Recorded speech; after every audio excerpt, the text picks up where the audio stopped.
Hello, I'm Bill Bullard with RCAF USA, the voice of the independent cattle producer in the United States of America.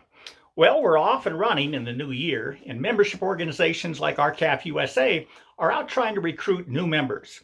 RCAF signed up 1,048 new members last year, and we hope to beat that this year. That means we're in head to head competition with other national organizations to achieve the critical mass of cattle producing members necessary to effect genuine change. In other words, we won't succeed unless you join with us. But that's what they all say.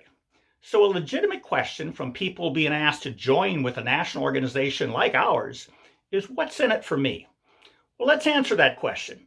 And then everyone out there can ask the same question to competing organizations, and then you can decide where to throw your support.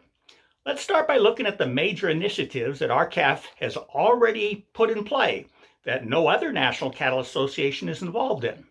First, RCAF filed the historic class action antitrust lawsuit against the Big Four meat packers that control 85% of the nation's fed cattle market. And in that lawsuit, we allege the Big Four packers violated U.S. laws and artificially depressed prices to cattle producers.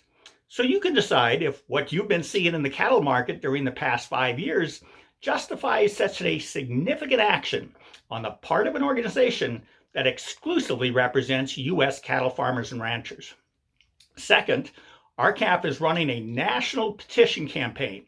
So for the first time in 35 years, cattle producers who've been required by law to pay into the beef checkoff program can finally exercise their American right to vote on whether to keep the beef checkoff program as we know it today.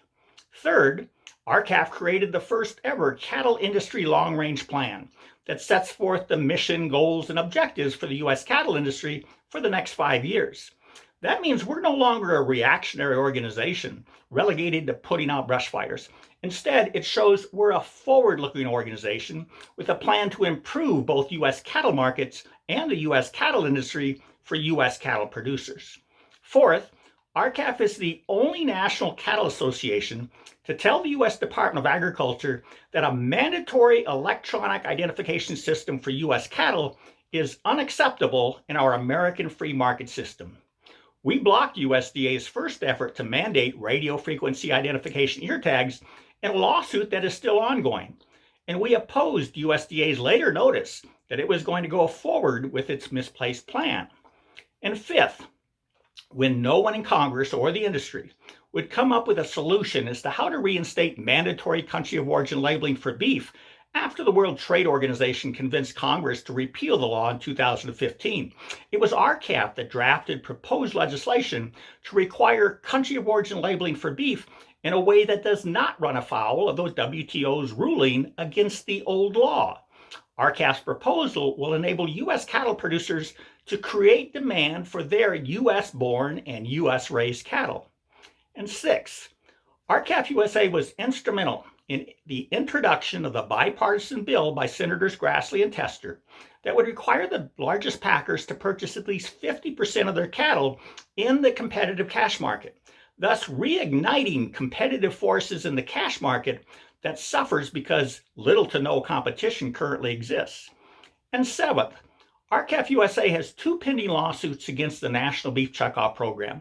The first is a constitutional challenge in which we allege it is unconstitutional for the government to force U.S. cattle producers to pay for the private speech of private corporations. And the second alleges the USDA violated the law by attempting to convert the private speech of private corporations into government speech without first following the legal requirements that every federal agency must engage in a public rulemaking comment before making substantial changes to current law.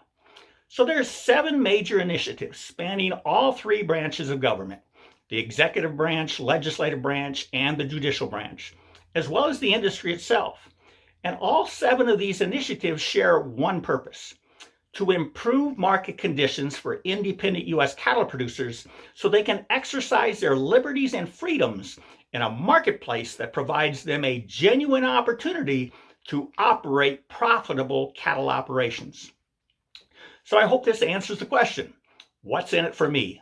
And I hope it gives you a reason to want to both support and finish what we've started here at R-CALF USA by becoming a member.